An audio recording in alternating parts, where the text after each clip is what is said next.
the entire UFC Vegas 33 Hall vs. Strickland card. We are coming off of an awesome week. I know the rest of the world was decimated by the underdogs last week, but Dan and I both made a ton of money last week. I was up 3.5 units. Dan was up over a unit. And Monkey Knife Fights, it is impossible to get rich. So we are going to ride that train into UFC Vegas 33. Let's break down that card. And welcome back, Danny boy. It's been What's a while, going man. on? Oh, Danny boy. It's been a while. All right, let's go. No, Danny I got my boy. new microphone right over there in the package. It'll be there for at least a month. Yeah, while we look at your stupid headset still. You coming to Florida anytime soon? I swear to God, I almost bought the biggest, most obnoxious headset ever. All right. Just to do it. Dan Kramer, clear for landing. Right. Let's get going. All right. First up at UFC Vegas 33, we have Orion Cosce versus Philip Rowe. Cosce 7-0, obviously 5-0 in his last five. Philip Rowe 7-3, 4-1 in his last five, coming off of a loss. This is essentially wrestler versus grappler, and I distinguish the difference between wrestlers and grapplers, right? Wrestlers are wrestlers, and grapplers are looking for submissions and more of the jiu-jitsu game. Cosce is very strong, good, powerful wrestling. His fight IQ isn't always the best, and he will rely too much on his strength at times, which means sometimes he'll blow it in a scramble because he's looking to power through instead of worrying about where his hips are, and he's never been to a decision. He is not a decision guy. Philip Rowe, his striking is okay, but he does have a legitimate threat on his feet at times. He's very big for the division. He has very high volume. He does a great job using that length, using his range. His ground game is very good because of his length. And because he's good at range, he can use that to keep Cosce at the end of his punches. And then if it hits the ground, he's definitely the better grappler. This is an interesting matchup. The fact that Cosce is a 2-1 favorite is a little bit surprising to me. But what do you think, Jacob? Yeah, Dan hadn't been here for a while. I don't know if you noticed, Dan, that Angelo reads off a teleprompter now, which is a lot of fun. I got my notes in front of me, and it's much easier that way. Yeah, well, I'm actually surprised that Cosce is such a big favorite. I see this more, not quite a pick 'em, because I think he should be the favorite with the wrestling.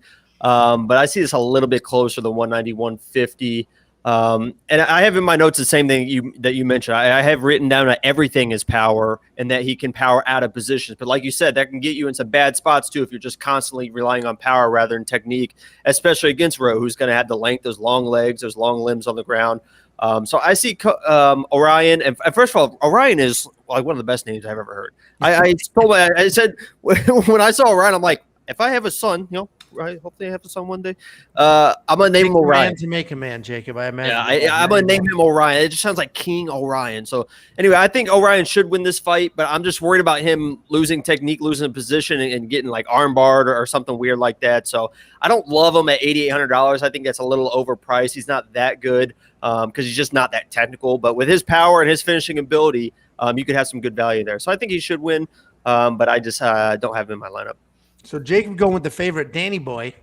What are your thoughts here? You going with the long, rangy jiu-jitsu guy? Or... Oh, let me add one more point. I forgot. It was in my notes. I promise. I forgot. Jacob's really trying to pull the I've been here. Dan hasn't. Yeah. So anyway, Orion is a team alpha male, and we learned from who was it this past week that just caught somebody in a guillotine. They called them Team Guillotine is what Team Alpha was, what they call them. So he could, try and pull guillotines against Rowe if it's a scramble and get caught in some bad positions as well. So that's one thing.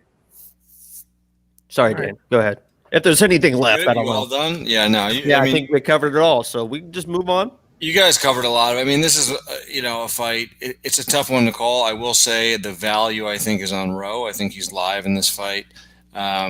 I think you could get him for even better odds earlier in the week. I was almost going to jump on it, and I didn't. I don't even know that he's plus 150 anymore. It might even be closer.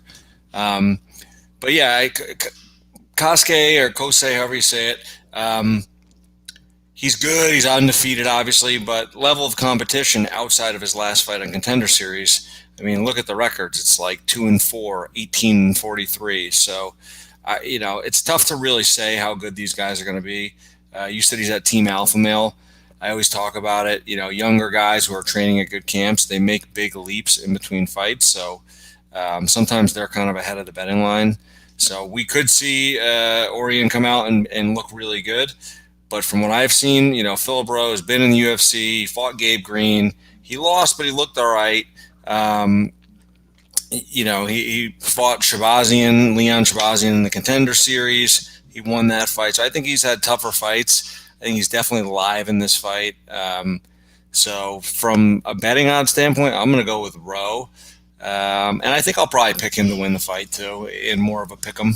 But not confident either way on this one. I think both guys, this is a weird card. There's a lot of, we'll call it, inexperienced guys, up and coming guys. You don't know what you're going to get type guys. Yeah. Unreliable fighters who look great one fight, look awful the next fight. And let's be honest, there's a bunch of people here where it's winners probably staying, losers probably getting cut. So this is an interesting card in that sense. Yeah, I completely. Last week was, I said it the whole time in all the live streams. Last week was probably the closest card I've ever seen. Every single fight could have gone any direction and nothing would have been shocking. This week, I think it's a little more clear. But like you said, there's so many fighters on this card that maybe don't even belong in the UFC or will be cut after this event. This is like a weird, they needed to fill a slot type event, but that does not mean there's not going to be ton fights and there's not money to be made. So these are the ones where wild things happen. You know what I mean? Yeah. You generally get exciting fights when there's matchups like this and there's a lot of intangibles. I hate to say it, it's probably an event where it feels like an event where they're going to, clean house a little bit and get rid of a few contracts and see who they want to keep. Yeah, so my pick, I didn't give it before. My pick is Philip Rowe. I just think, Orion, he's got the power, he's got the wrestling, but that's kind of where that ends for me. I mean, he can't throw everything 1,000%. There's a lot of range to cover to get in there. And when he gets to the ground, if he has those low fight IQ moments and he's looking to power things, Philip Rowe's legitimately slick on the ground, super long, uses that well. So I think Rowe sort of keeps him at bay on his feet. I think it will absolutely get to the ground, and I think Rowe will have the advantage there. Obviously, the risk is Cosce takes him down, elbows in, hangs out on top the whole time.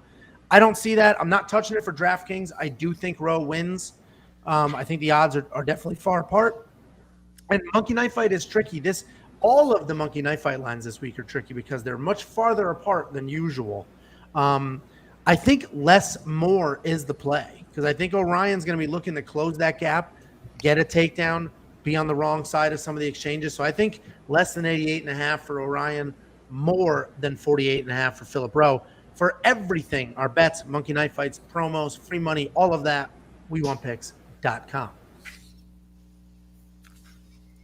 Next up at UFC Vegas 33, we have Ronnie Lawrence versus Trevin Jones. Ronnie Lawrence 7-1, 4-1 in his last 5, riding a 4-fight win streak. Trevin Jones 13-6 overall, 3-2-1 in his last 5, riding a 3-fight win streak. Even if you mix in the draw there, this is one of the fights I'm much more sure about on the card.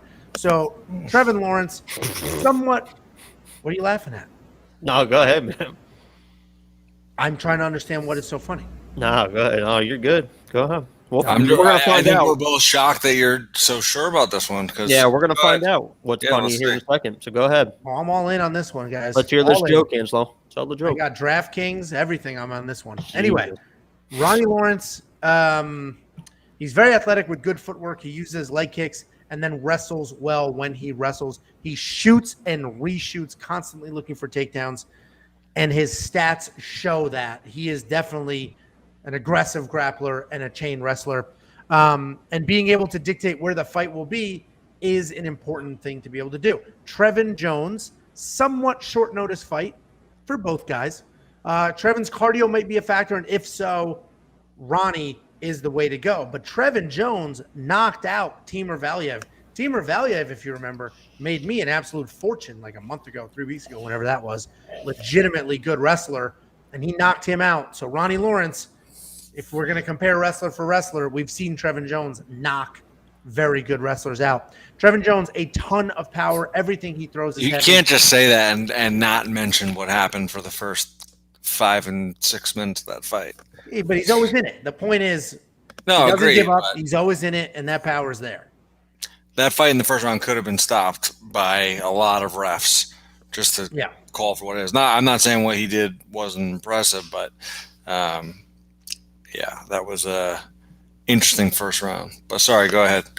Continue. So Trevin Jones, he throws everything with 100% power. He's not the most technical striking, but he is a sneaky good jiu-jitsu guy. He does hold the BJJ black belt. The problem is I think he's fallen in love with his power and his striking, so he doesn't really use it or do anything with it. Almost like, not that Tyron Woodley was a BJJ black belt, but almost that route, right? Just got really good with his hands and only used his hands for a while. And that could be an issue here. I see him throwing heavy, chasing a KO, and then getting sucked into some grappling. Ronnie Lawrence is definitely the winner here. I think he takes him down, beats the absolute piss out of him. I have him in my DraftKings lineup. I think he's going to score a ton of points. Like I said, I'm very, very confident in this pick. Jacob, you laughed at me. You'll go last. Danny boy, what do you think? I agree with your pick. I'm on Ronnie Lawrence here. Earlier in the week, though, I will say, again, these early lines, this week I wasn't jumping on him as early enough, but you could have gotten Trevin Jones, I think, earlier in the week at like plus 170. That's a great value because I think this is definitely not a sure shot. I think this is going to be a great fight. I'm actually excited to see how it plays out because Trevin Jones, as you said, he's good on the ground. He's got power in his hands. But Ronnie Lawrence has very, very good wrestling, and he also has solid hands. So I think it's a great matchup. I give the X factor to Ronnie Lawrence in this one. He's training down at Sanford MMA now, where we've seen a lot of guys who make that move really come out with good game plans. They're improving, and they've looked really good. So I think we're going to see a very good Ronnie Lawrence in this fight, and I think he's going to win. I don't know if I'm going to put him in my DraftKings. I think there's just a lot of risk for a knockout the other way with the power Trevin Jones has. So, but I like him. He's my pick. I'll look for some prop bets throughout the week just as the line moves. But Ronnie Lawrence is my pick. I would imagine if you bet on Trevin, it's only a knockout prop. He's not going to win a decision, right? I mean, I don't think he'd win by submission either. He's just well rounded. I don't know. I think he doesn't get enough credit for his. I think everyone called that first fight a bit of a fluke, which maybe it was, but he looked good against Batista. I mean, he was kind of losing some spots in that fight, so I don't know. We'll see. I think Ronnie Lawrence is going to win the fight.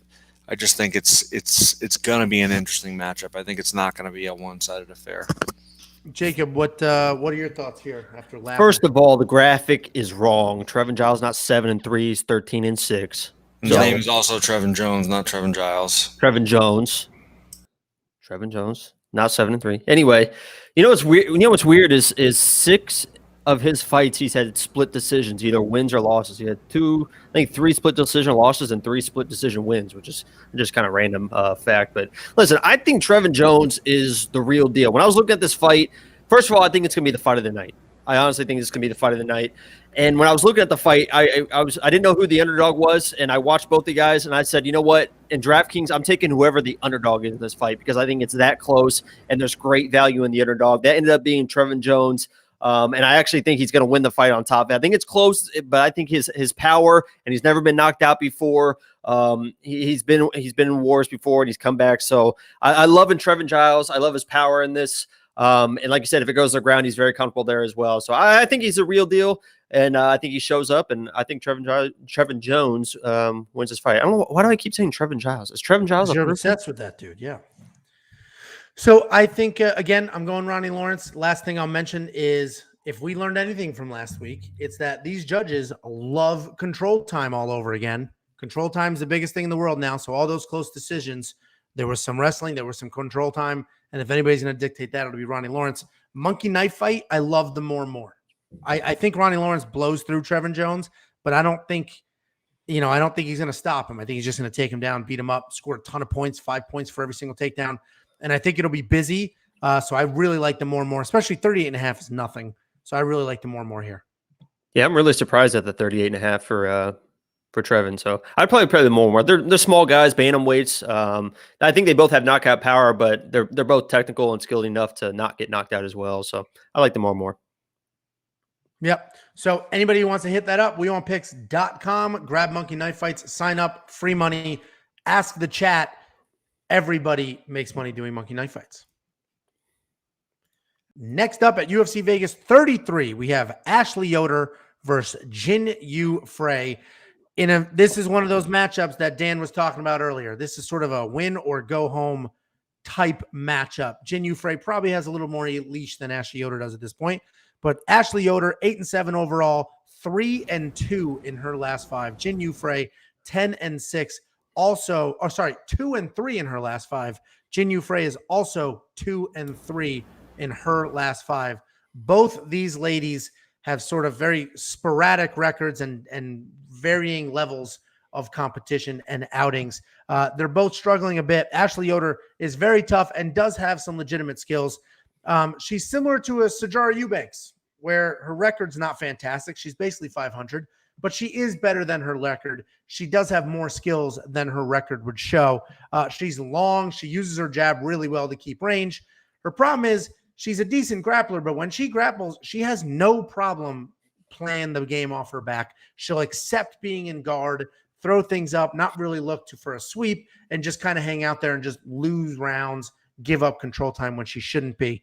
Jinh Frey, she looked great in her last fight. She throws big, heavy bombs to set up wrestling and cage control. She's a heavy grappler who uses her size. She's strong, and she really does use it well. She definitely is the better wrestler here. And if she can avoid being submitted on top, I think she takes this win. She is my pick here. And I like, people love talking about reach and length and stuff like that. And Ashley Yoder does use her reach well, and she should have a reach advantage here. But I do like when the grappler is the shorter one, because I like that there's not as much distance to get to those hips, right? It's just duck and go. So I do like here that the grappler is a shorter one. Jinh Frey does have solid leg kicks, and she can use them to slow down Ashley Yoder's foot movement and then duck under, take those shots, push against the cage, go from there. Jinh Frey is my pick, and I think it'll be dictated by the grappling. Jacob, what are your thoughts? Just a quick little fun fact. I'm known for my fun facts. Ashley Yoder actually has over 5,000 Instagram posts. Each one better than the last, I might add. But I think this comes down to simply, listen, Jinh Frey last time against my girl Gloria DePaulo, who's on the main card somehow. Somehow she lost and ends up on a main card when Frey's on the undercard. But she came out with a great game plan last time. She knew she was going to lose the battle on the feet, took her down, and was able to control Gloria DePaulo, and that worked out. I think if she comes in with a good game plan, is able to execute that game plan, I think she can win. I don't know what the game plan will be, probably to wrestle. But I think Ashley Yoder is more opportunistic. First of all, Ashley Yoder's never been finished. She's tough as it gets. She looks like one of those sweethearts. She's as tough as it gets. Never been finished. But I think Ashley Yoder is a little bit more opportunistic. She can win if it's on the feet, if it's on the ground. She can do different things. I think she's going to frustrate Frey. I think Frey is not going to be able to impose whatever game plan that she has for Ashley, and Ashley is going to be opportunistic and probably find a submission win. I don't trust enough for the $8,400. I don't think I'd trust either one of them, even at Frey at the $7,800. So neither one of them made my lineup, but I think I'd take Ashley in this lineup and in life. Yeah, you would take anybody in life, wouldn't you? Yeah, top to bottom. Yeah, we're gonna hear a lot of that. And Kai Kamaka. Danny boy, what are your thoughts? You would take Kai Kamaka in life if you had the choice. Yeah, I mean, you said it well earlier, Angelo. They're both all over the place. Very spotty, unreliable. You never know what you're going to get. I feel like every time I try to get a read or an analysis on these sort of fights, like the fight happens, and I'm like, why did I even waste my time? Like, who even knows? I mean, we know the basics, right? Yoder's tall and lanky. She's going to try to use the reach. Frey is a grinder. She's going to try to close the distance, get the takedowns. And whoever does their game plan better is probably going to win. I think it's going to be a close fight. Based off of recent performances where Ashley Yoder looked not great, and Jinh Frey actually looked pretty good when I didn't think she was going into the last fight. And just in these fights where they're close, I'll generally take the person who's more of a grinder and just goes for the takedowns, gets top control. So I'm going to pick Jinh Frey in a close one, but I'm not touching this for DraftKings. I may make some sort of stupid bet at the end of the week because I can't control myself, but other than that, I am staying away from this one just about everywhere.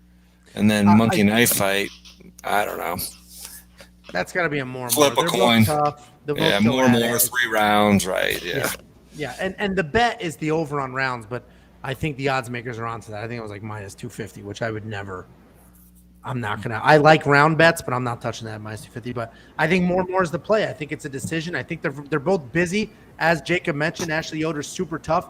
I think she'll be on the wrong end of some takedowns, but I think she'll be super busy before she gets there. So you actually mentioned it earlier too, Angelo. One of the things that, because I was looking at it first, I was like, I think Yoder should be able to take this. And then in some of her fights, she does the one thing that I hate most. Is she accepts being on her back sometimes. Whenever you do that, it's like you're just ticking away time that you're giving away losing. Control time. I mean, right. It's not the odds of throwing up a triangle are ridiculous. Right. This is no longer 1998 or 99. Yeah, I agree. I remember just a quick. I can't wait for her to win by a triangle now. I mean, it could happen. Let's be honest, but the odds are not in anybody's. Those favor. Long legs. Well, and I remember you, Dan, you were fighting, I don't know, some Bellator somewhere. And it was like me, you, Ryan, and Laborio in the hotel room. And Laborio was like, I don't even show guard anymore. Like, it is stand up, work for a scramble, get out of there. Working off your back in MMA is pointless. And that was like 8-9 years ago. Yeah. So the fact that this generation of fighters, some of them still do it. She's going to give up that control time. Clock will be ticking. The judges will just see that. So I think Ashley Yoder loses a decision here. I don't think a money line bet on Jinh is that terrible, but it's, I don't know. I'll wait to see if those odds get a little bit better. Next up at UFC Vegas 33, we have Kai Kamaka III versus Danny Chavez. Kai Kamaka 8-4 overall, 3-2 in his last 5, coming off 2 losses. Danny Chavez, 11-4, 4-1 in his last 5, coming off of 1 loss. This is almost an even fight, and this actually should be a very good fight. Kai Kamaka is super explosive with really good pressure, has solid low kicks, throws big, heavy hands. I love his footwork, has good counter striking, and then I mentioned his leg kicks are fantastic. Both of these guys are super, super tough. Danny Chavez, he's training at MMA Masters now. And that gym with they have Kobe Covington. They've been a great gym for a very long time. They've just gotten more popularity now because of Kobe. He's also very mobile with his feet. He's a good counterpuncher as well, but I think he's got more speed. He doesn't quite have the power, but he definitely has the speed, and he's got really good takedown defense. I don't know if it'll matter here, but he likes to keep it standing even though he has a BJJ black belt. Danny Chavez has more more experience. He's never been knocked out. He does have legitimate power, but Kai Kamaka's got real power. His footwork and movement is good. This is a tricky fight to pick. At the end of the day, I think the odds makers got this right, and this is a pick 'em. I got a couple small little bets on this. I did like the under on rounds. I do think they go at it. I think they suck each other into a big, heavy-handed striking battle. And I think Danny Chavez can knock out Kai Kamaka. Danny Chavez is my pick. I'm not loving it, but I do like him in this, and I think he can catch Kai, knock him out. Chavez's chin is really, really good, and I think he'll frustrate Kamaka a bit and then catch him off guard. That's my very long-winded breakdown and pick. Danny boy, what are your thoughts? I like Chavez too. I really like Chavez in this spot. I think he's. What's that? Put your microphone like next to your mouth. Oh. There we go. That's why I should have got the whatever it is out of the blue. What is it called? You told me to go. Just get a blue Yeti. Snowball. Blue Yeti. There's 17,000 Blue Yetis. There's the Blue Yeti Snowball, the Blue Yeti X, the Blue Yeti. So we'll get that figured out one So day. you said, screw it. I have the 1986 headset, and then I'm keeping it. That's taped right here because it's broken my travel bag. Yep, Oh, my God. You travel with that? I do. Oh, my God. I actually just got a much more compatible travel one. Look at this. I mean, Prevent dude, accidents. Yes, this is a totally flexible microphone this here. is So, I cannot, dude. We both travel for work. If I saw like you, like a young, good-looking dude, whatever, and you had that stupid headset, I'd be like, oh my God. Do you I like? would Do move you, lines hide? in it fits security. perfectly in my briefcase. What do you mean? Do you Yeah, hide them when you exactly. leave your hotel room so room service doesn't see them because they're that embarrassing? It is. I would switch lines at security because I'd be like, this dude's gonna take for. He doesn't know what. So when you're traveling, what do you use for your microphone? You have like earbuds? AirPods. Yeah, like a person. Really? I don't like that. All right, go ahead. Well, that's too trendy for me, Angelo. You know, I make my own style. All right. No, I like Chavez in this spot, especially plus 100. I think it's going to be a very exciting fight, back and forth. I just think Chavez has a little bit more power. I think cardio-wise, I think he's going to be a little bit better. Kamaka does slow down in fights. I think early on, it's really anybody's fight. It could go, first round could go either way. I think it's going to be a back and forth fight, but at the odds, I like Chavez to take it. I think it'll make it to a decision because they're both tough. But I like the upside of Chavez getting a knockout. So I'll take him at plus 100. I think I got a bet in already there. And I am going to put him in my DraftKings lineup at 8,000. All right, so we're both heavy on Chavez here. Jakey, what are you thinking? Listen, lock of the week. Oh, hold on. And Kamaka's coming in on short notice. What did you say? Oh, sorry. Was that your lock of the week build-up? Well, No, that's cool. That's cool. There's no respect for lock of the week, boy. I mean, Lock of the week has lost 4 in a row, and I'm honestly, this is no joke. I'm honestly surprised. are you quitting right now? I'm honestly surprised that you guys didn't realize that I was losing on purpose. I'm honestly surprised you didn't realize I was losing on purpose. Listen, He's been thinking this angle up for days. This is just the truth. I won like 15 in a row or something, and I felt like I lost the loyalty of the people. I was just here being used. What's the next lock of the week? There was no more people's champ. There was no let's go Jacob. So I said, let me test the loyalty of the people. Let me see who's really going to stick with me. I'm going to lose 4 in a row, and I even tried to give it away by picking a big favorite, and he still lost. I'm like, there you go. I mean, it's pretty obvious now I'm losing on purpose. You can't just pick a favorite to lose. I mean, that's how good I am at this. So I was like, you know what? Let me test the loyalty of the people. Nobody showed up and was like, you can do it. You can do it. They started calling it the loss of the week. I blew my mind. So I could go 2 ways. I could either stop it. I could quit. We're done. Lock of the week is over. Or I can man up and be the bigger man in this situation and do something that's never been done before. And that's we're going to have 2 lock of the weeks this week. And it starts with Kai Kamaka. Kai Kamaka is the first lock. Listen, his last fight, he ran into the lock of the week buzzsaw. And the Arkansas Wrestling and TJ Brown. Some people said he won that fight. I don't know. I think the lock of the week won because he was supposed to win. But I'm giving Kai a chance to redeem himself this week.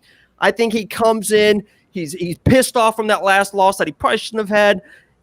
I just think he went. I think he's better everywhere. He's going to come. He's a Hawaiian, man. The Hawaiians, they never lose. Even when he lost, he won. So I'm going Kai Kamaka, the first lock of the week. The second one's to come. So he's in my lineup, and I like him to win. All right. Well, how do you think he's going to win, Jake? However he wants, Dan. Well, you're on the other side of it. There. I think we've picked opposite on every single fight so far. Just so you know. You and then Dan and I. Yeah. Uh-oh. Well, at least there's 3 of us, so people can follow. When it's only 2 of us. I've been picking against your lock of the week for a while. It's been working out pretty well for me. Yeah. What are your thoughts? We'll speed this up. What are your thoughts on Monkey Knife fight? This is a hard line because I do think Kai gets stopped here. What are your thoughts? All right. Well, are you asking me? It's more and more situation. While we're talking, I mean, Kai will. I think more and toy. more. I think Kai will toy with them, drop them, let them back up, drop them, let them back up. So I see more and more in this situation. Yeah, it may be more and more. It is tricky. Kai does bang. He's willing to bang him. I think it's actually less more. My favorite comment right now in the live chat was the only lock this week is Kai is going to Bellator after this fight. That's pretty good. Where's Jacob gone? I mean, he has a whole new angle to work up. Next up at UFC Vegas 33, we have Rafa Garcia versus Chris Gruetzemacher. Oh, Rafa Garcia is very funny. Very funny. Yeah, I thought that was solid. I thought about that about 4 What time did you write that today on a napkin? Like 4 days ago. Because I prep early, guys. I prep early. Rafa Garcia, 12-1 overall, coming off of his only loss to Nasrat Haqparast, which is a legitimate loss, and there's no shame in that. Chris Gruetzemacher, 14-4, 2-3 in his last 5, struggling a bit. This is another fight I'm pretty confident in. So Rafa Garcia, very tough with an absolute great chin. He can exploit Chris Gruetzemacher's brawling style and his overcommit to striking, and he can grapple. Even if he gets hit, he will be fine and continue to move. Chris Gruetzemacher is a striker who uses hands well. He does not wrestle well. He is coming off of a very, very bad knockout. He's a brawler with a suspect chin. So I think Rafa Garcia absolutely 100% gets this done. I have an inside the distance bet placed already at plus 150. He is in my DraftKings lineup. I think Chris Gruetzemacher's sort of ugly brawling or willingness to brawl, he will just come in there, overcommit to striking. Rafa will grapple, blast him, whatever he wants to do, honestly. I think this is a complete mismatch, and I think it was set up that way to get Rafa Garcia back on that track so they can build him up because they do like him. Chris's willingness to hang out in the pocket will be a problem for him here. What are your thoughts, Danny? Yeah, I think this fight feels to me like, hey, Rafa Garcia, we're sorry we threw you in there against Nasrat on short notice, but damn, you really impressed us and looked pretty good. And I mean, let's face it, this guy is predominantly a grappler, and he stood out there short notice, tired, understandably so, and still stood and banged with Nasrat Haqparast for 3 rounds, and he won a lot of the exchanges. So imagine with this guy with a full camp when he can take people down, and like you said, he's fighting a guy in Chris Gruetzemacher who is 1-3 in his last 4. He gets taken down pretty easily. I think he's getting a little older. I don't know. That could just his be chin is gone. No takedown defense. I mean, I feel like this is hey, this guy looked really good, and we gave him kind of a tough first outing. Let's give him something to look, let's make it up to him somehow. So, yeah, I'm all over Rafa Garcia. I think he's going to finish this fight. He's in my DraftKings lineup. I already have a bet in on him. I was able to get an inside the distance prop at plus money, I believe. I got the same one at plus 150. I got it this morning, actually. Let's see what I got. Plus 160, Angelo. Step ahead of you, kid. Jakey, what do you think? Listen, I think that Chris. I'm just kidding. I think that this is your second lock of the week. No, I like Garcia in this fight as well. And you mentioned the full camp. His full camp was with Trevor Whitman and those guys up, Gagey and all those guys up there. So the only thing that worries me in this fight is, as you mentioned, Garcia is a wrestler, jiu-jitsu guy that is starting to find his striking. He's been working with Trevor Whitman, so I'm sure his striking is very, very sharp. I don't want him to fall in love with his striking in this fight because Chris has power. I mean, if you fall in love with your striking, you're not a pure striker or technical striker, you can get caught. And I'd rather him, strike to grapple in this matchup, just get the win, get back on track, get the winning streak going. That's the only thing that would worry me is if he gets in some weird exchanges and Chris, a veteran, just finds a button. So that's the only thing that would worry me. But $9,500, I don't mind paying that value. So he's in my lineup as well, and I think he dominates the fight. I'm actually going to go look for the sub prop now, too. That's probably Nice. Well, yeah, that's why I just do the inside the distance. I'm very conservative. I don't want to chase super specific things. I'll get plus money. I'll sprinkle a little bit on the sub prop too. Of course you will, Danny. He's got 7 submissions out of 11 fights or 11 wins. With that being said, this line, I think there's a stoppage here. I think Rafa gets it. The line's interesting though. So I mean, it's either less or more. I mean, it either goes a little longer and they battle it out because Chris is willing to bang and Rafa will just bang with him, or get a takedown and then on top be busy as hell. I think García comes out and proves a point and just runs straight through him. I'd play less. You're going less. I don't. Why would he? He had to bang last fight, and like fights like that, you don't want that many of those. Like, why go out and bang again? You're in shape. You'll probably get a takedown easy. Take the guy down, get a submission, and get out of there. Get your money and go. Go recover from the previous fight and get a new training camp. I think he's going to walk through him. He may not be a bad play for Monkey Knife Fight Knockout Kings either. So either way, if you want to play this on Monkey Knife Fight, if you want to grab one of these prop bets that Dan is just absolutely foaming at the mouth to find right now, WeWantPicks.com. Grab yourself a promo. Sign up now. Next up at UFC Vegas 33, we have the black and white graphics because that's all the UFC had. We have Collin Anglin versus Melsik Baghdasaryan. That's as good as that. Pretty good. That was pretty good. That's as good as that is going to get. We have 2 Dana White Contender Series alumni making their actual official UFC debuts. Melsik 5-1 overall and 5-0 in his last 5. Collin Anglin 8-1 overall, 5-0 in his last 5.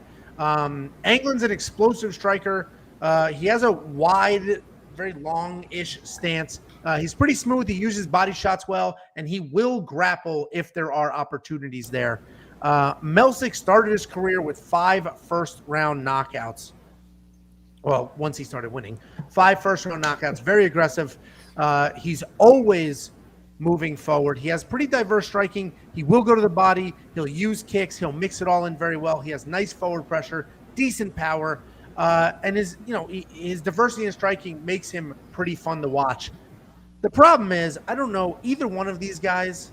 The problem with Contender Series, you'll get some gems, right? You'll get a Sean O'Malley in there, but a lot of it is just hungry for content, and it's a shortcut to the UFC. I don't know if either one of these guys are truly UFC ready. Anything could happen in this fight. With that being said, Melsik is my pick. I think he's more diverse. He's got a little more power, his forward pressure. I think that will be the difference here, but this is such a hard one. I'm not touching this with bets. I will do the more on Monkey Knife Fight because I think it'll go a little while. But 2 Contender Series guys making their debuts. Neither one of them even have 10 pro fights. I'm not loving it for a hard pick in DraftKings or a bet. Jakey boy, you look disappointed. Why is that? First of all, the one bet I think everyone should make, I don't know what the odds are, but I think this is an inside the distance fight. I think that these guys both have power. I think it's inside distance fights. You mentioned Melsik's first round knockouts. Not only they first round knockouts. Listen, if you look on paper, I think Melsik should be the favorite because he's a 9-2 as a kickboxer, 3-0 as a boxer. His first round knockouts are in 7 seconds, 9 seconds, 14 seconds, and 32 seconds. Those are his knockouts. But then you start digging in and you're looking at the competition that he's fighting. I don't think he's that. I mean, obviously he's good. I don't think he's anything special. Collin, I think, is a step above everywhere. You mentioned the grappling ability. He has good timing on his takedowns, and I think he goes to that and goes there early. The thing that I would worry about in this fight, I think it's going to be inside the distance. I think they're probably going to get clipped at some point. Collin, when he gets somebody hurt, he's one of those guys that rushes in and just instantly goes for the finish. We've seen guys get caught in those situations, and with Melsik's power, even when he's kind of off balance, he's still got that power to be able to knock you out. So that's the only thing I would worry about in this fight. But I like Collin a lot in this matchup just because I think Melsik is kind of pumped up a little bit too much. I understand the value in the odds because you look at the resume and you're like, oh my God, this guy's knocking out everyone. But who is he really knocking out, really? So I like Collin in this matchup, and for the value, he made it in my DraftKings lineup. Yeah, I mean, that's a lot of risk it's a lot of risk, but I don't disagree with your logic. Like I picked Melsik. I think he's just a little more diverse in his striking, and I think this will be a striking battle. I actually do think, because I saw those same 5 KOs, obviously, but I just was, to your point, he's knocking out nobodies. I don't think Collin gets knocked out the same way. I think these guys go at it.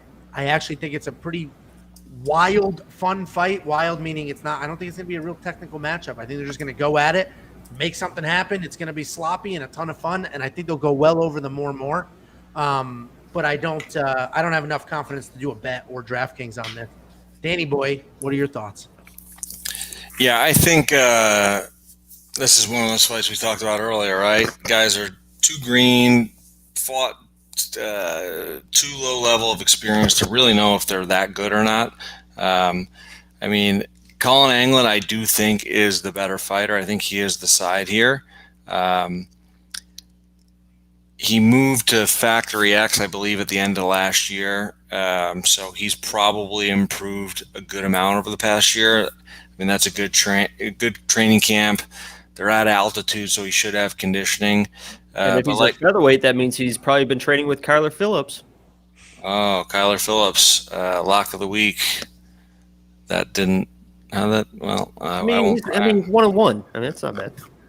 Right. Anyways, but he's fighting a guy, like you said, hasn't fought the toughest competition, but has come out in the first round, knocked a bunch of people out, and then he did win his last fight via decision. So he can go 3 rounds, but again, it's just there's a lot of questions around the level of competition. Fighting is a sport where you can look really good when you're fighting somebody that's really not as good as you.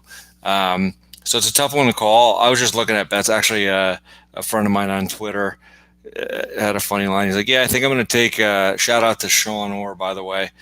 We talk about fights all the time. He's like, I think I'm going to take the prop bet on Melsik in the first round just because he goes rabies every fight in the first round. I was like, that's a pretty good way to put it. The guy legitimately goes nuts in the first round. So I may look to just do a bet Melsik first round and tag on his bet there, and then do Collin Anglin in the second and third and see what the math works out to, because I don't think this will go all 3. But I think Collin Anglin's the side if he can survive the first round. Yeah, I mean, this is don't bet on this fight. Don't follow Dan's lead. Nobody watching this should bet on this fight. Right. I mean, if you buy a lottery ticket, inside the distance is a good bet. Listen, you buy a lottery ticket, you scratch it off. I think there's only 3 seconds is over. You get 15 minutes of fun with this. So, what were you saying, Jacob? I think there's only 4 decisions between the 2 of them. So I think inside the distance is a good bet. I think they're both fighting the best fighter they've ever fought, which is why I think it goes a little longer. So, either way, it should be a fun one. I think this will be a fun fight overall. I have even money on Jacob. Jacob's on to something. Even money on the fight does not go. You're welcome. Distance. You're welcome. I have to. Should I do a little more research, or should I just throw it in there? Yeah, I'm throwing it in there. I think we know what you're gonna do. Yeah. Next up at UFC Vegas 33, we have Nicco Montaño versus Yanan. Nicco Montaño, 4-3 overall, 4-1 in her last 5, coming off of a decision loss to Juliana Pena, who's fighting for a title. Yanan, 11-4 overall, but not on a great streak, 2-3 in her last 5, coming off of 2 losses in a row.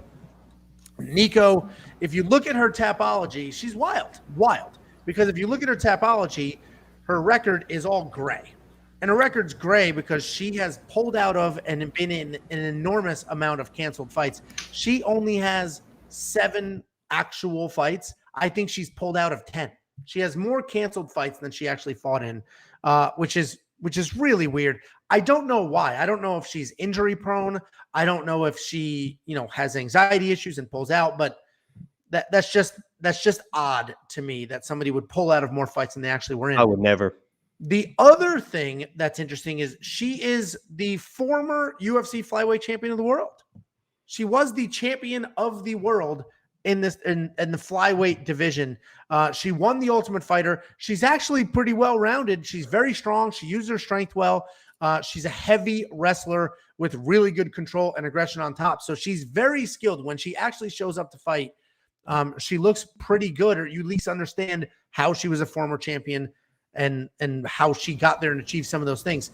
Wu Yanan is a Muay Thai striker. She has some grappling if she needs it, but she will definitely be the lesser skilled grappler here. She moves really well. She has good volume. She does not have a ton of power. So if she wins, it will be a decision. And I see her just sticking and moving. She has lots of kicks, which will be nice, and they will be needed to keep Nicco Montaño at bay.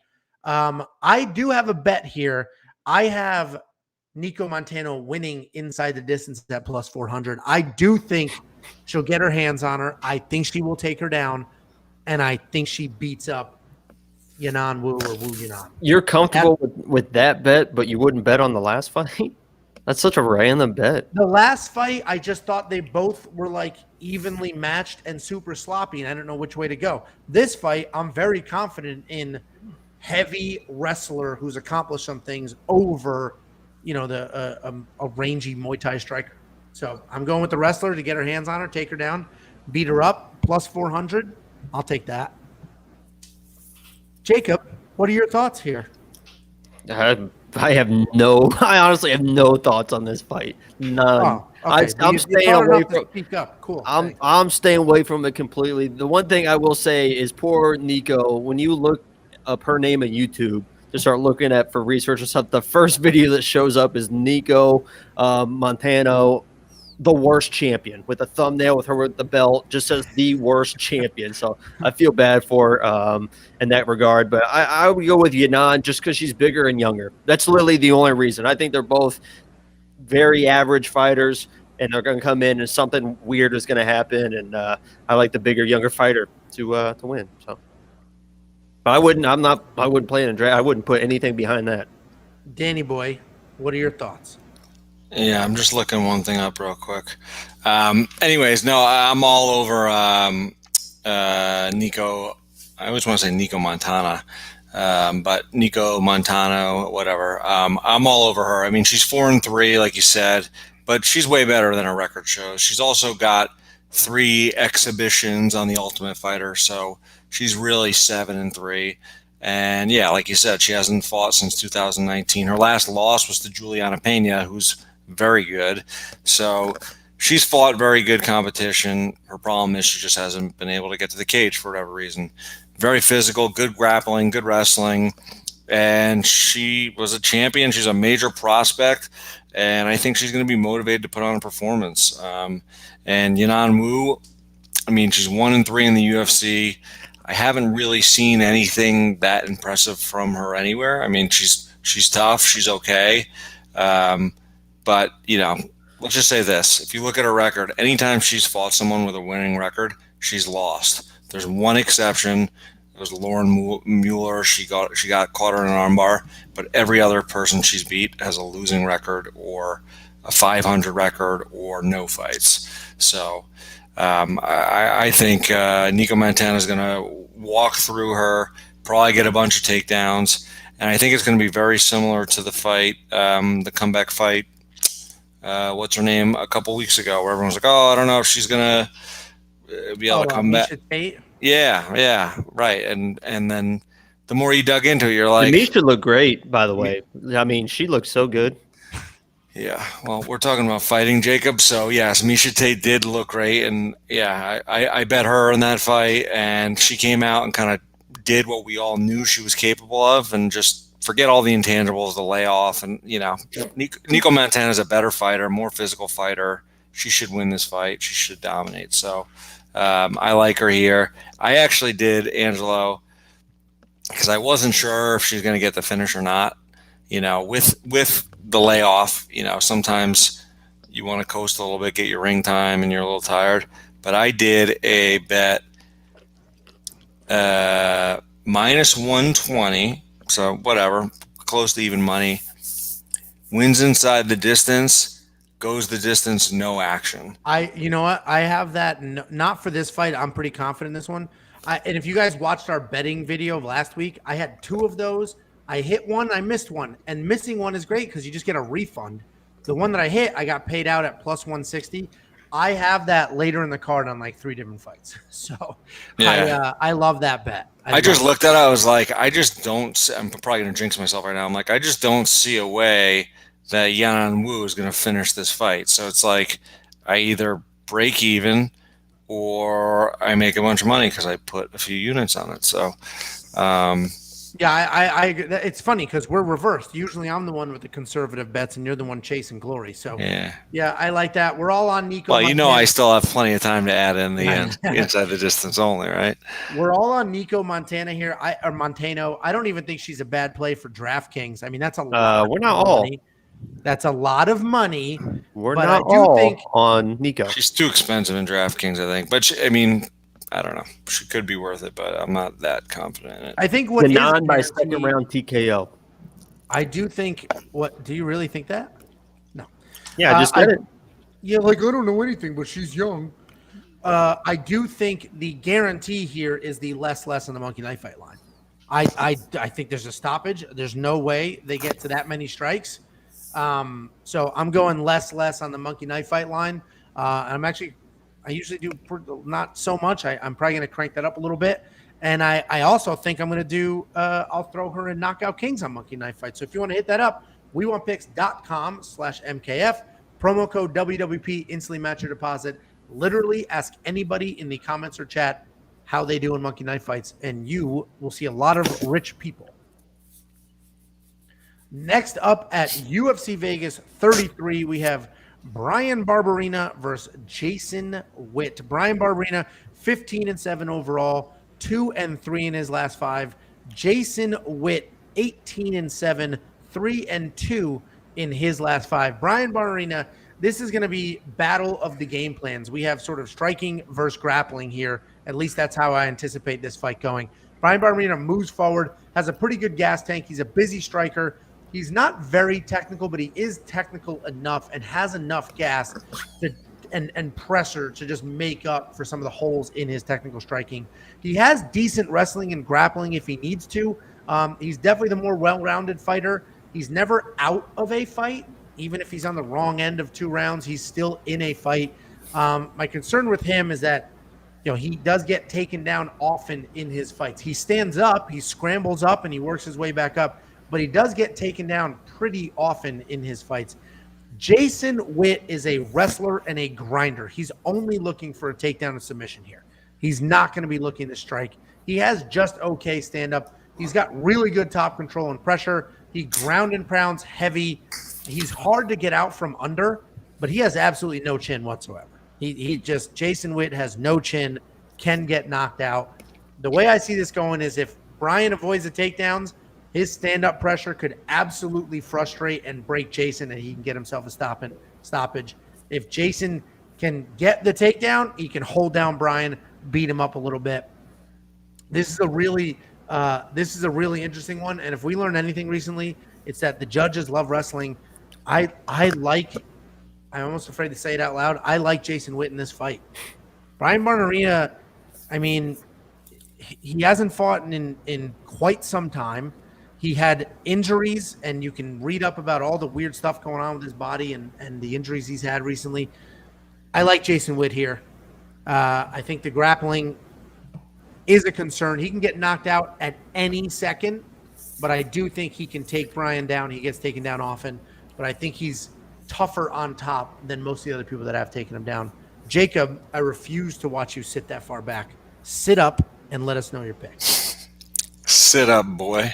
Listen, I think that it's crazy that Bryan is $9,600. I don't think it's almost a 3-1 favorite because of layoffs, but I think he should win this fight. Listen, Angelo, if you want to trust Jason Witt's chin, more power to you. I don't trust his chin. I trust his more power to you. I did it last time with Semmelsberger and just got my ass handed to me. Pardon my French, but I'm not doing it again. I'm not doing it again. And when he's getting knocked out, it wasn't just Semmelsberger. It was Takashi Soto too.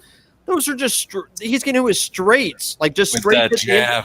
Yeah, it's a straighter jab, just right at the end, just a little boop, and he just sits straight down. These aren't overhand rights, overhand lefts that he's getting caught with. It's just like boop, Oh, I think I'll take a nap. So you want to trust your chin, more power to you. I do think that it's crazy that it's $9,600. And if for some reason Bryan can't put a single shot on his chin to drop him, and Jason Witt can use his grappling, obviously there is good value in $6,600 if he can get the game plan together. But there's no way in hell I'm trusting Jason Witt's chin ever again. I stayed away from Bryan because the $9,600 is way too expensive for me. But I'm not going with Jason Witt as well. And if you look at Bryan's too, his losses, not to pump him up even more, but I mean Leon Edwards, Colby Covington, Vicente Luque, I mean those are some tough guys. So I'm basing a lot of it off. First of all, styles make fights. I always say that every single week. He does get taken down often.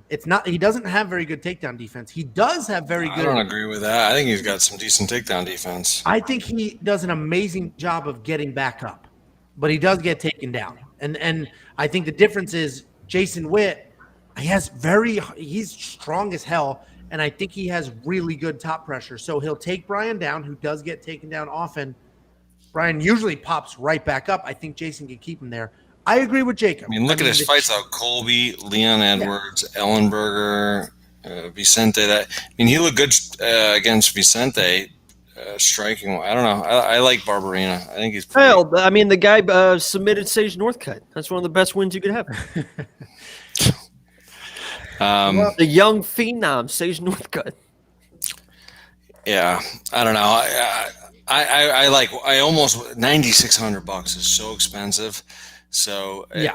I had a lineup where I had him in there originally, but honestly, the biggest thing that holds me back is just the injuries. And I think you messaged me earlier in the week about it, Angelo. Like he had some weird blood thing. I don't know what his story is, but he's got some issues, and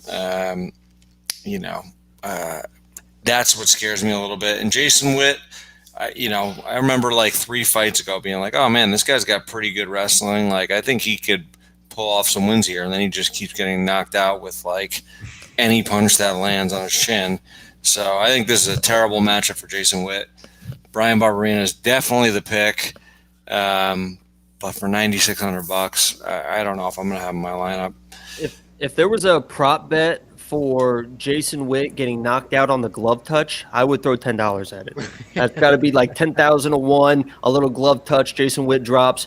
I would put money on that. But I mean, the chin is definitely concerning. And we don't talk a lot about multi-entry lineups, but Bryan will make it in a few of my multi-entry lineups for sure, chasing that Jason Witt chin basically. Yeah, I mean, now you guys have me nervous about my pick. Bryan Barberena wins inside the distance plus 100. That's a great one. That's even money. Yeah.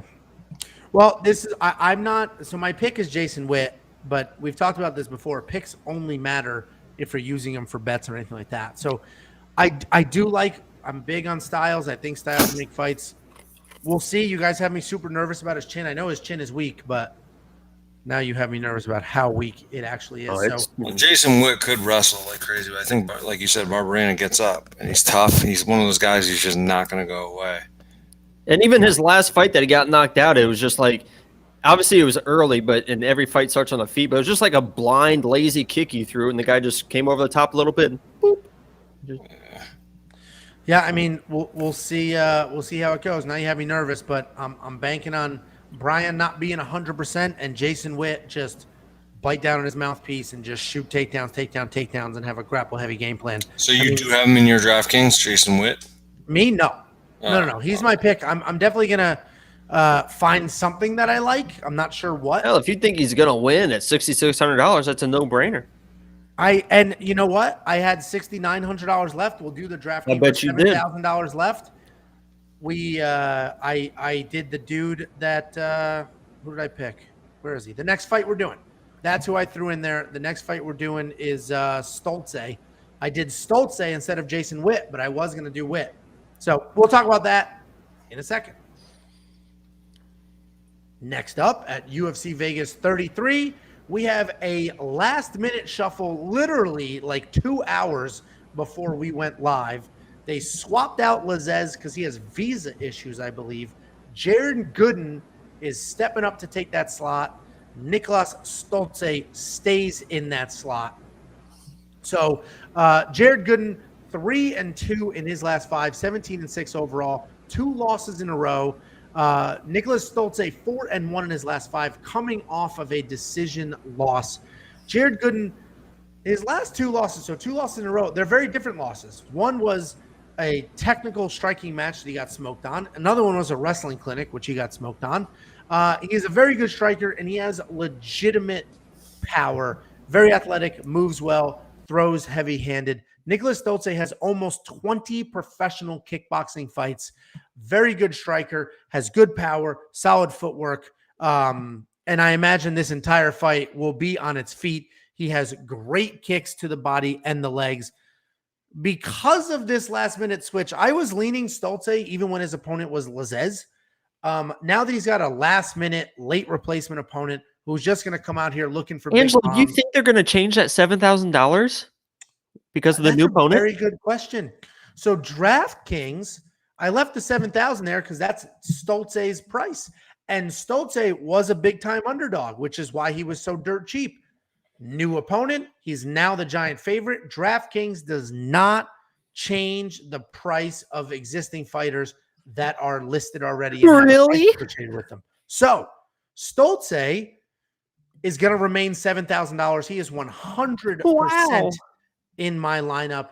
I love him in that spot. I like him to win this fight. These are the new odds that just dropped. He's a 2-1 favorite. Jared Gooden plus 170. This will be a striking battle. Niklas Stolze is the better, more technical striking. Jared Gooden's got the power, but I think Stolze will avoid that. Jacob, what are your thoughts? Yeah, I like Stolze too, but I actually like them more against Lazez. I saw that fight as more of an even fight, and I see this. It is short notice for Gooden, but Gooden is just so technical and so good and so long everywhere and so strong. I think Stolze should win the fight because I think he is slightly better everywhere. I don't know if he's a 2-1 better everywhere. I like his kicks. I like his takedown ability. But I don't know if he's going to be able to get a takedown versus Gooden. So then it just comes down to striking. And if it comes down to striking, I think it's kind of a coin toss between the two. Because if Stolze comes out, you saw a Gooden against Nurmagomedov in his last fight. I think Nurmagomedov only got like 1 takedown versus him. So Stolze, I think, is going to struggle. He could get frustrated. But at $7,000, I still think it's incredible value. I don't like him as much as I did against Lazez that's just my opinion. But and I went with my money elsewhere, but I think $7,000 short change opponent, or I guess a short notice opponent. I think that's good value. So I think it's a good pick by you, Angelo, honestly. Yeah, thanks. And I said he lost a wrestling clinic. I meant to say he lost what should have been a wrestling clinic, but he was actually outstruck by Nurmagomedov, which is not a good look. Well, I think I think that just happens when you are just so worried about digging underhooks that you just all of a sudden you're catching jabs left and right, and that kind of happens. And Stolze actually is a Twitch streamer, which is fun. And he actually posted a picture. I don't know if they trained together, but earlier in the week he posted a picture with Strickland. So I don't know if they're teammates or what's with that, or if they just happen to see each other at the gym. But that's a good person to have in your camp if he is.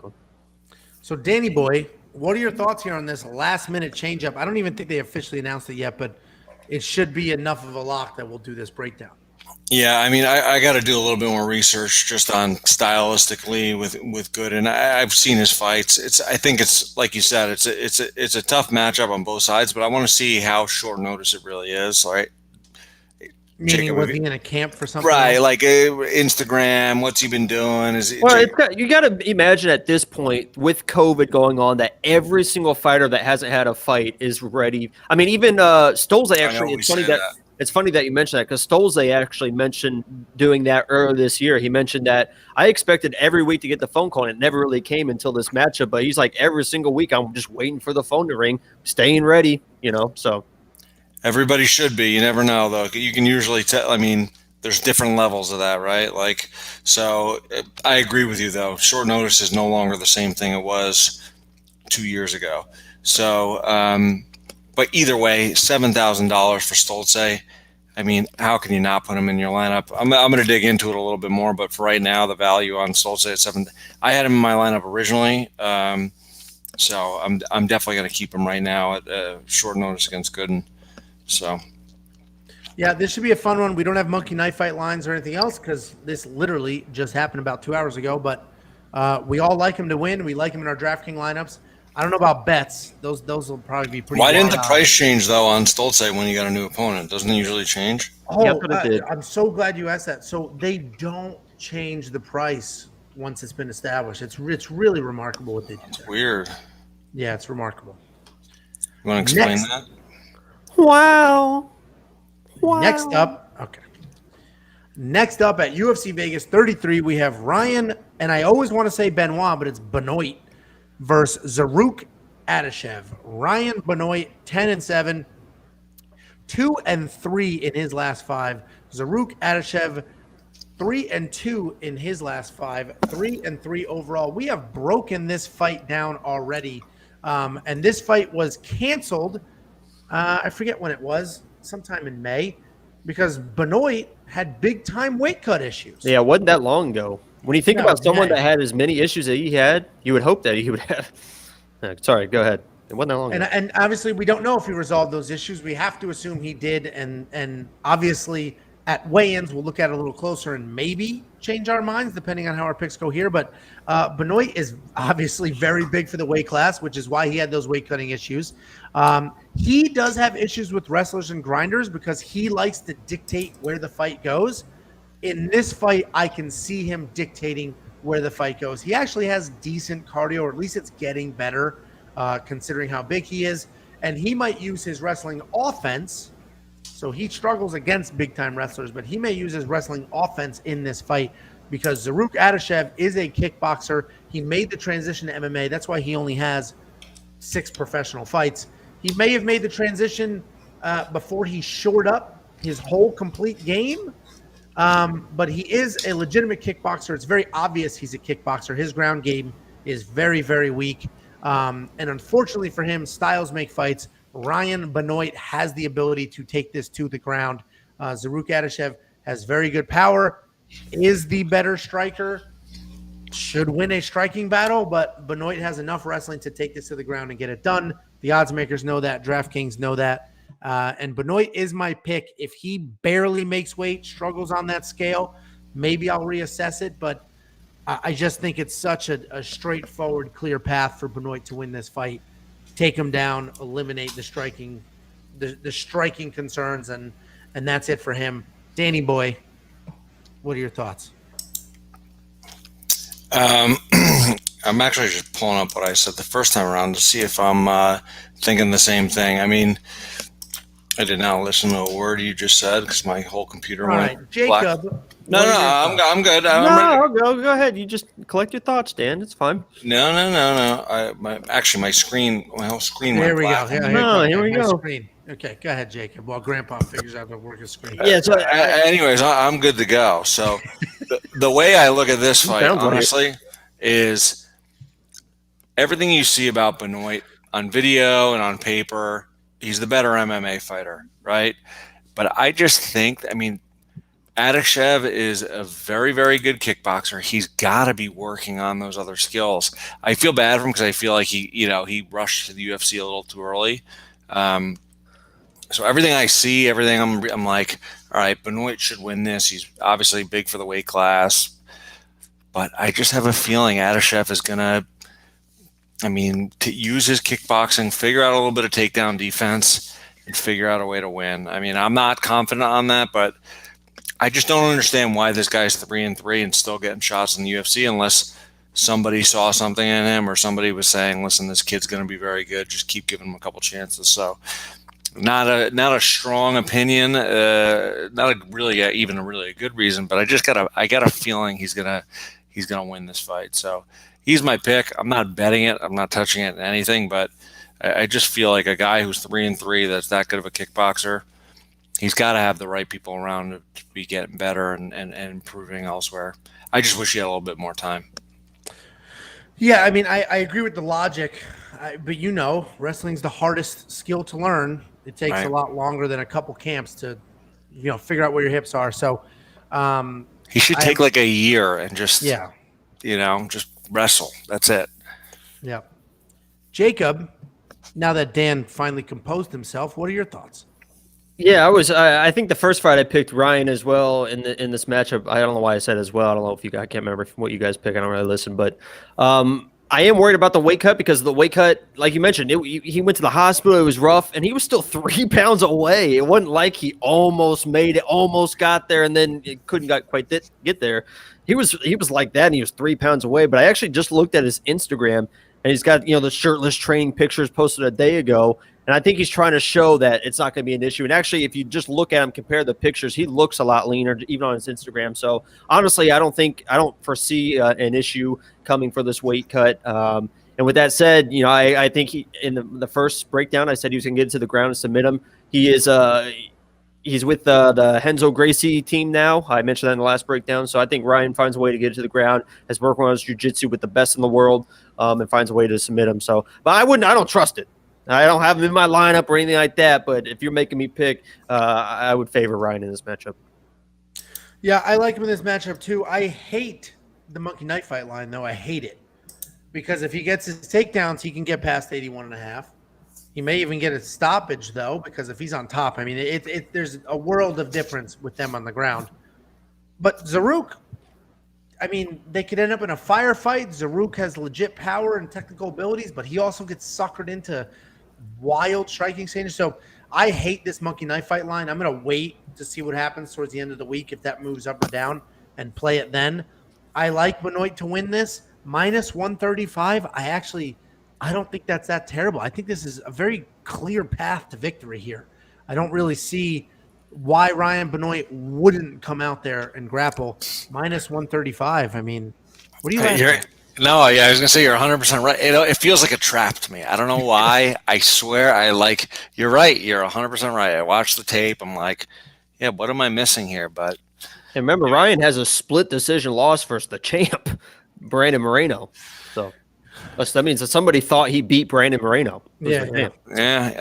I guess you're right. I don't know. I just get this weird feeling. But anyways, I'm not touching it. We'll see what I bet that line gets worse, so I may do that as soon as we're done filming here, because I bet he ends up a much bigger favorite. I mean, it's truly well, we'll see what happens. That's our breakdown. We will see. The scales will dictate what I do, because I'm not comfortable betting yet, because he might make weight and look like he's 3/4 dead, or he may make fine. I'm looking at his Instagram right now. I've been looking at all the pictures. He's fine. I bet you're on his Instagram. Next up at UFC Vegas 33, we have Kyung Ho Kang versus Ronnie Yaya. Ronnie Yaya, our boy, won us a bunch of, at least me. I think you were on it too, Danny. Yeah, won us a bunch of money. I've won so much money. Won us a bunch of money in his last outing, and his last outing felt very similar to this one. An underdog coming in. They expect him. He's old. There's no way he can continue to pull out these takedowns and these submissions and blah, blah, blah. Kyung Ho Yang, 17-8 overall, 4-1 in his last 5, riding a 3-fight win streak. Ronnie Yaya, 27-10. I mean, this dude, I think he was even in the WEC, so he has been around for a very, very long time. He's definitely slowing down a bit, but, I mean, he looks really good. His hands have gotten better over the years. His grappling was already there. He really, at his age, still somehow improves and becomes a more complete fighter every single fight. He is 3-1-1 in his last 5. We know Ronnie Yanya, so I'll do him second, but Kyung Ho Kang hasn't fought in 2 years. He is a well-rounded fighter. He uses his range well. He keeps you at distance when he wants, and then works in his range really well to get some takedowns from there. He is primarily a grappler. He has top-heavy submissions, but nowhere near the grappler that Ronnie Yaya is. Ronnie is an unbelievable grappler with very, very high-level jiu-jitsu. He is well-rounded. He has worked in. He's developed quite the striking game, and his wrestling is legitimately good. He is not one of these old-school jiu-jitsu guys that will just fall down begging for it. He will earn those takedowns. I think it's him and Ryan Hall that have developed their games. They started off as the traditional jiu-jitsu guys and then developed into fantastic strikers, good wrestlers. I think him and Ryan Hall are right there. So either way, this is a somewhat hard fight to pick, because Kang will also want to wrestle and grapple to win, but Yanni is by far the better grappler. Kang is the better striker, so that's how he can get this done. But if he, if Kang can ignore his grappling instincts and only strike, he can probably outstrike Ronnie. Ronnie's going to come in with big, heavy bombs, look for those takedowns. But I'm on Ronnie again. I'm just going to keep riding this train, honestly. I have him in my DraftKings. I have a money line bet on him, and I have wins inside the distance, decision, no action bet on him as well. If Ronnie pulls off a submission, I get paid. If he loses a decision, which is how he would lose this fight, if he loses a decision, I get a refund. No big deal. I'm all over Ronnie here, and maybe I'm just still riding the high of the last win, but I'm surprised he's an underdog. Dude, Kang, a 2-year layoff, coming back. He's primarily a grappler. They matched him up against this grappler. I don't see it for him. Jacob, pull your head up, look in the camera, and tell us your thoughts.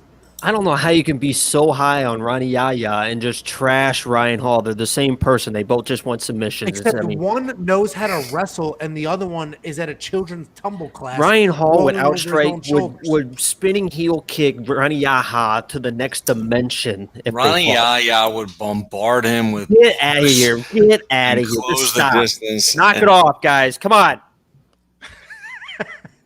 Knock it off. So Kyung, listen, I think his last loss in like the last 5 years was against a former lock of the week, Ricardo Ramos. So there's nothing bad about that. It was a split decision loss. And listen, this is the most important fact we can remember: best wrestling in the world. Everyone knows Arkansas wrestling. Second best wrestling in the world. I think it's Guyana wrestling. It's number 2 in the world. Number 3 in the world, South Korea wrestling in Kyung.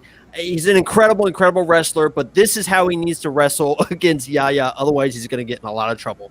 He needs to watch the fight of Ricky Simone versus Yaya, because that was the best wrestling I've ever seen. Ricky Simone was literally just kind of grabbing a leg, picking him up, throwing him, and then just letting him go, saying, I'm not even going to play with your guard at all. I think he was taken out 4 or 5 times. He was 0-9 versus Simone in takedowns, but it was the craziest thing I've ever seen. Simone literally would just kind of hit him, throw him down, and was not going to play in his guard at all. I think Kyung is a good enough grappler to do that type of game plan. Unfortunately, I don't know if he's going to. I think he's probably going to be able to take Yaya down. Yaya will accept it and then probably find a submission. But I think this is Kyung's fight to lose.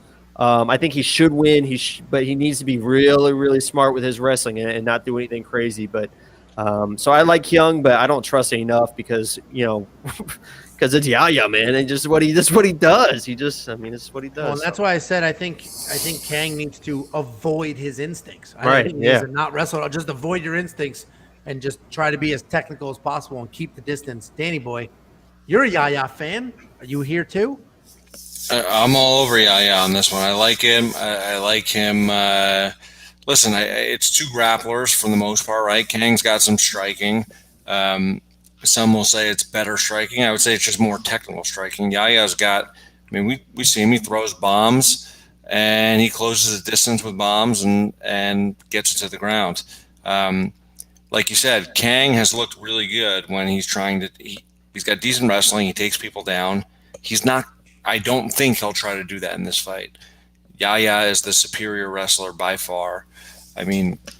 Just stylistically, I was just looking at both the records. So Yaya's got out of 27 fights, I think 16.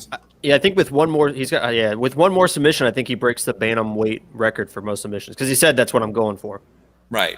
So Kang has 17 wins, 11 of them are submissions. So these guys like fighting on the ground. They like going for subs. They like grappling.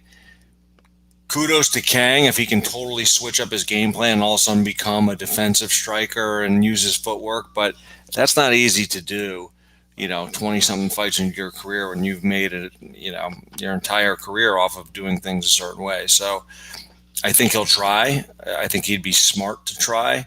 But I think at some point the distance is going to get closed. Yaya is going to throw big shots. They're going to end up on the ground, and I think Yaya is going to win on the ground.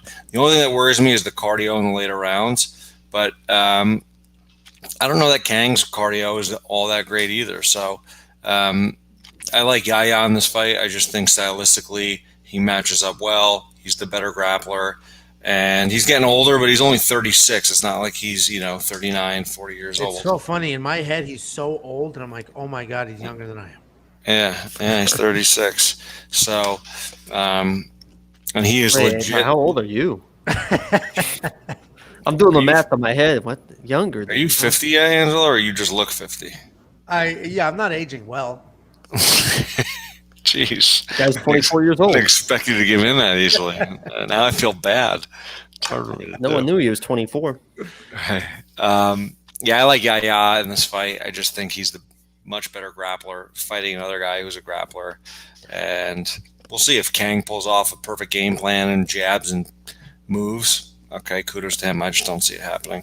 I think Yaya's going to win. Yeah, and I'll be honest, Yaya was in my lineup, but then I wanted to do the double lock of the week, and I didn't quite trust him enough, and I really wanted the other person as my lock of the week, so I could put Yaya in my lineup, but I went the other way. So I like him in this matchup too. Either way, I think we go less more on strikes. Definitely less for Kang's 103, and then more for Ronnie's 58.5. I don't like splitting, but I think I will split this. This is another one where I think this is an inside the distance, because I think it ends up on the ground, and I think Yaya probably finishes it, or maybe Kyung with the TKO just is able to ground and pound. Dan, so. I don't need to hear you slurping. Yeah, what the hell was drink with the microphone that close to your mouth? I think I dipped my microphone actually in my drink that time. That was absurd. I agree with you, Jacob. That's why I did the Yaha wins inside the distance decision, no action. You say I don't Yaha? see Yaya getting submitted. I don't see that happening. So either way, that's our breakdown. I'm really looking forward to this fight. And honestly, this could be one of those disaster striking matches because they are both good grapplers. I don't see that happening, though. I think they're both too determined to get it to the ground. Next up at UFC Vegas 33, we have the new co-main event of the evening. The Chris Daukaus fight has dropped. We have Cheyenne Bays versus Gloria DePaula. Cheyenne Bays 5-2 overall, 4-1 in her last 5, and she is coming off of that insane loss to Montserrat where she just got 12-year-old side headlock to the ground for 15 full minutes. Gloria DePaula 5-3 overall, 3-2 in her last 5. Also coming off of a loss to Jinh Frey, who we broke down earlier, who is buried on the undercard, even though Gloria gets this main card slot. This is a weird matchup. I imagine loser goes home in this matchup. Jacob, please contain yourself. Just look away from the monitor for a minute and compose yourself. I'm gonna do a lap. We're trying to run a professional show here. Cheyenne Bays, very good output and pressure with combinations. She might not be as technically. Oh, I'm sorry. Everything. Yeah, she might not be as technically sound as Gloria DePaula, but she's definitely the busier fighter. I think the judges will like that pressure, so I think that forward pressure, the busyness, will favor her. Gloria DePaula, decent striker with solid kicking and punching technique, meaning no spinning nonsense, but she does utilize all of her limbs. Gloria likes to stick and move instead of that high pressure charging forward type fight. They're honestly very similar in their fighting styles for the most part. They're both very early in their careers. It's weird that the UFC is doing this matchup now. I would imagine two younger, attractive strikers, I would have thought they tried to build them up separately and then do this later, but this is early. One of them is going to have a pretty bad record after this fight. I think Cheyenne Bays gets this done. I think her forward pressure is the difference. She'll just be in Gloria's face. She'll look really good in the judges' scorecards for doing that. And I think she may work in some wrestling. She does have that in her back pocket. And I imagine after last fight, she's working it like crazy. Jacob, I'm assumed you have ice where you need ice and you've composed yourself and you can tell us what you think's going to happen.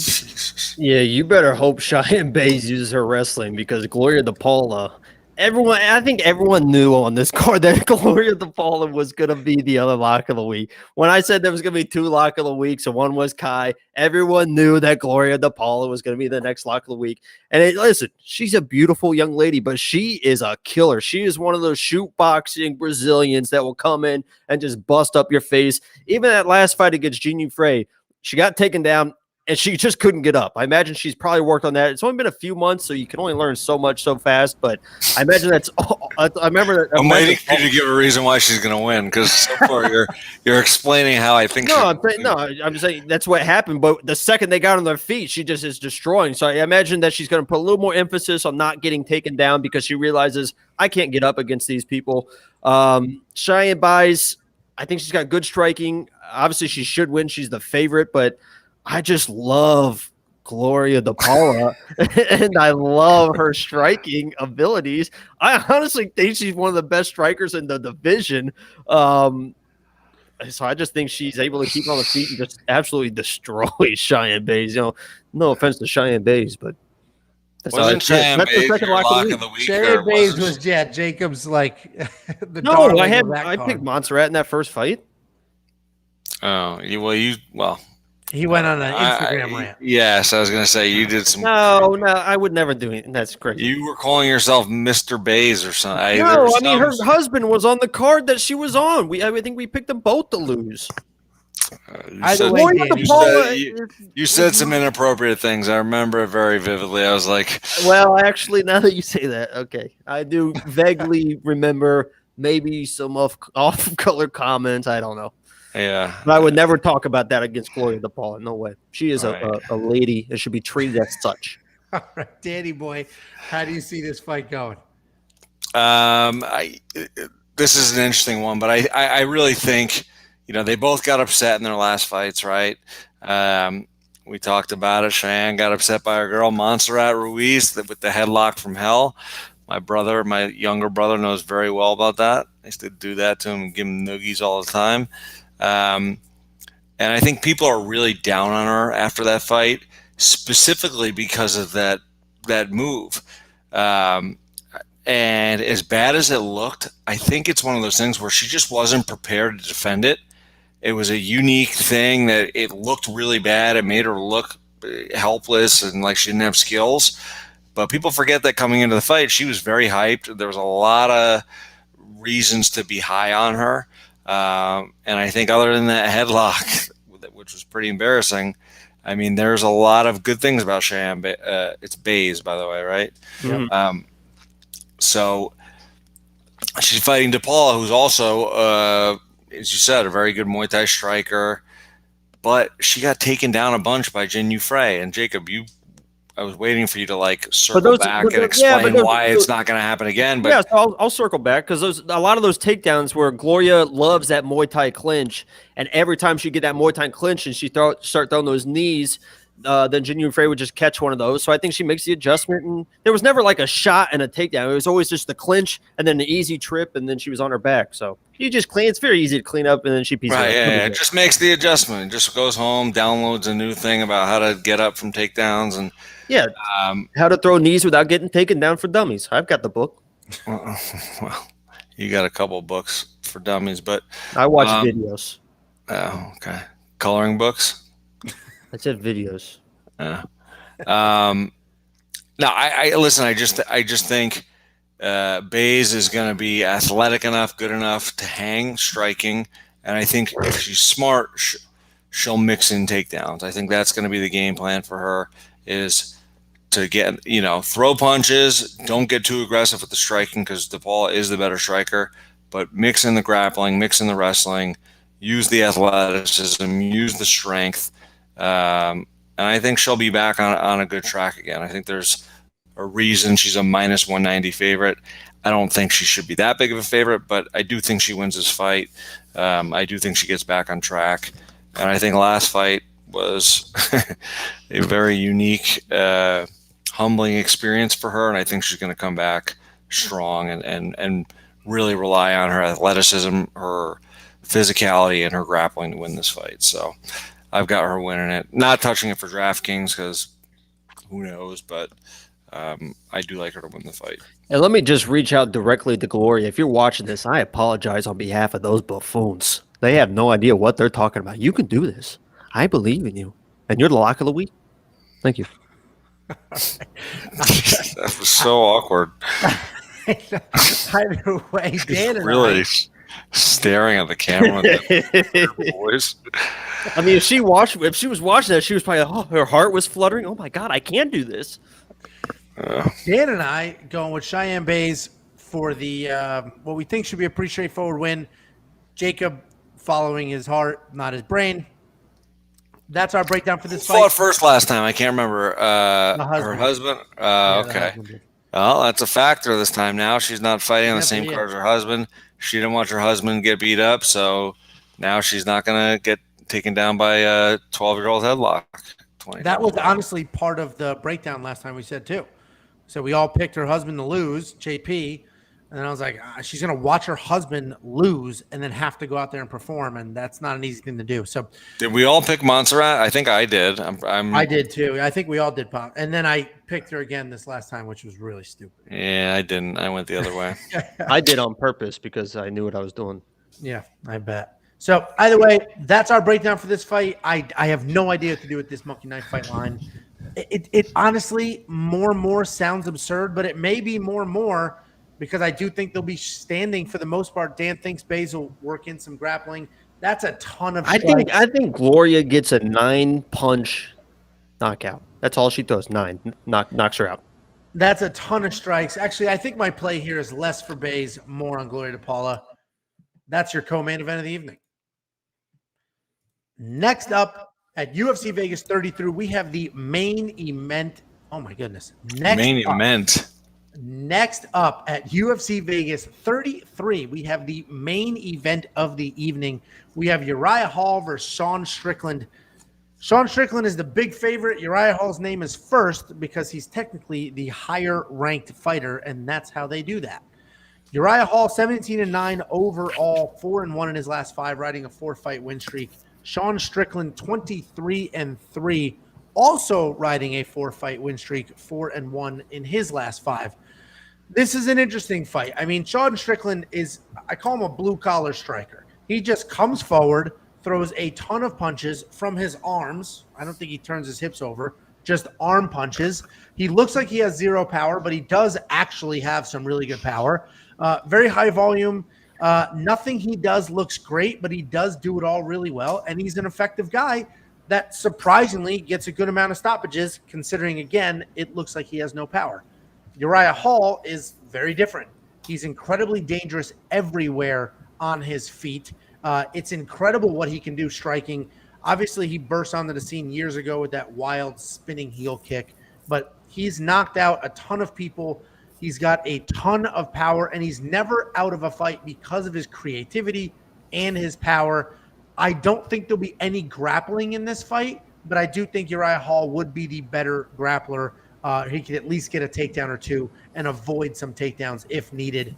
Uriah Hall is a low-output guy who does take his time, and that's the problem here. Uriah Hall can just stand there getting pieced up with these arm punches for 3 rounds and then decide to turn it on, and it may be too late then. So Sean Strickland's the pick. Sean Strickland is the logical pick, the safer pick, but we talk about picks, we talk about bets, very different things.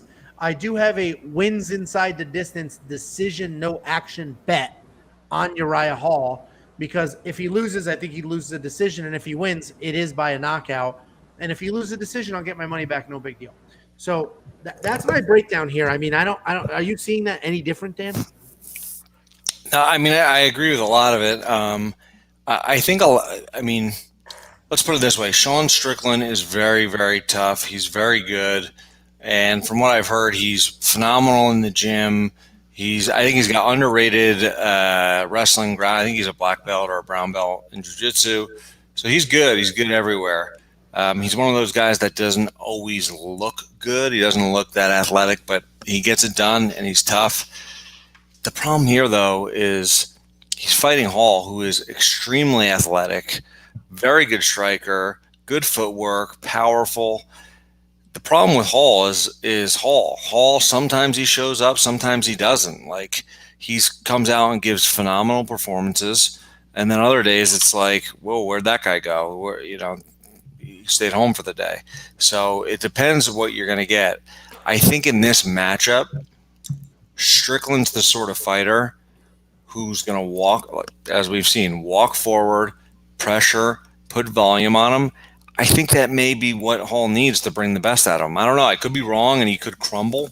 But I think he's athletic enough. He's got good enough footwork, and he picks good shots. When guys make mistakes, when he's on, he puts them out. And Sean Strickland, let's be honest, his hands are low. He's very hittable, and he generally just will take a shot or two. He'll dodge some punches, but he's just pumping out that volume and clipping you up with stiff shots. Not crazy powerful, but they do damage. So this is a tough one. I do agree Strickland's the side, but man, I think there's value on Hall here. He's on a 4-fight win streak. Now, granted, some of them were, Chris Weidman broke his leg. Anderson Silva is 40 years old. So it's kind of a weird streak. But, man, if this guy shows up and fights to the level he's capable of, I think he could catch Strickland and have some big moments in the fight. The thing is, he's going to have to put him away, though. I don't see him winning a 5-round decision. He's too slow. It's not physically slow. He's a slow starter, takes his time. Right. Will have no problem being behind on the cards for some reason. Yeah. I could very easily see Hall getting a big knockout in the first or second round when he's still fresh, moving quick. So I think there's some value to that sort of bet. And like you said, I don't think Strickland's going to win by finish. So I think there's value in DraftKings on him at $6,900. So I don't have my lineup right now, but I'm reworking some things to get him in there. Hall or Strickland? Hall. Yeah. I mean, I love this is my favorite bet, the inside the distance decision, no action, because I think that's the only way this goes. Uriah Hall loses a decision or wins by stoppage. And what'd you get for the line on that? Because it's not a bad line. I mean, that's not a bad bet. Let me pull it up on my phone. I didn't write it down, shockingly, but I do like it. I'll pull it up. Jacob, why don't you go ahead and break down your thoughts here? Yeah, I don't see it the way you guys see it. I think this should be a 3-1 favorite for Sean. I don't see any world where Uriah Hall wins this fight on the feet, on the ground. I'm glad that you brought up the grappling of Sean Strickland, Dan, because honestly, I think that this finds it way. I think maybe he clips Uriah, or something weird happens, and I actually would take a throw at a submission win for Sean Strickland. He's got a few of them, and he's very undergraded on the ground, and he just. I just don't see. I don't even know how Uriah Hall got this fight. He had won 4 of his last 6, or he lost 4 of his last 6, and then he beat Antonio Carlos Jr., former lock of the week, who we realize now is not a very good fighter, and old Anderson Silva, like Dan said, and then Weidman. I think we all picked Weidman over Uriah. At least I did. I picked Weidman over Uriah. So if I pick Weidman over Uriah, what the hell is Sean Strickland going to do to Uriah? So. I mean, that's a very different fight. I know, but still, I just don't think Uriah Hall is that good. I think Sean Strickland just comes in and does whatever he wants and wins however he wants to, and I think he finds a way to get to the ground and submits him. So Sean Strickland's in my lineup. I'm very confident in $9,300. I think that's great value. Maybe Uriah Hall comes out and surprises me, but I don't see it. So there's a lot of people who think Strickland's going to walk through him, and that could be the case, but he's just so hittable. I mean, I don't know. With a guy like Hall, that just worries me a little bit. I could be wrong. By the way, I just found what I think is a good bet. Uriah Hall plus 5.5 points, plus 130. It's funny. Plus 130 are the odds I got for the inside the distance decision, no action. The guy's 23-3. He dominates everyone. It's crazy. Well, dude. Have you looked at everyone Uriah Hall's fought? I know, but he's tied for. If you fight him, if you never beat him. It doesn't matter if you fight him. I could fight all those people and lose to all of them. You think I'm a good fighter then? Okay, fun fact for you, Jacob. Hall is tied for the most knockout victories in the middleweight division history. So isn't that one of your things where that makes him the best striker ever or something with your logic? A striker like Sean Strickland. Well. Whatever. What was your stat that you had? That percentage? What's his name? That doofus so with no stupid. Takedown defense is Kevin Holland is the most accurate striker in middleweight. Yes, right. That was it. Yes, so that was a good one. Anyways, this is not a percentage. He's tied for the most knockouts in middleweight history. Yeah, and Anderson Silva was a middleweight. So the fact that, there's been some kings there. So we're split on this. And by we, I mean Jacob's on the other side. Actually, we're not. I don't even know if I think Hall's going to win. I don't even know if he's my pick. But yeah, you guys are acting like I'm the idiot for picking the 2-1 favorite. No. I'm just saying there's a lot of value, I think, on some bets and some things with Hall.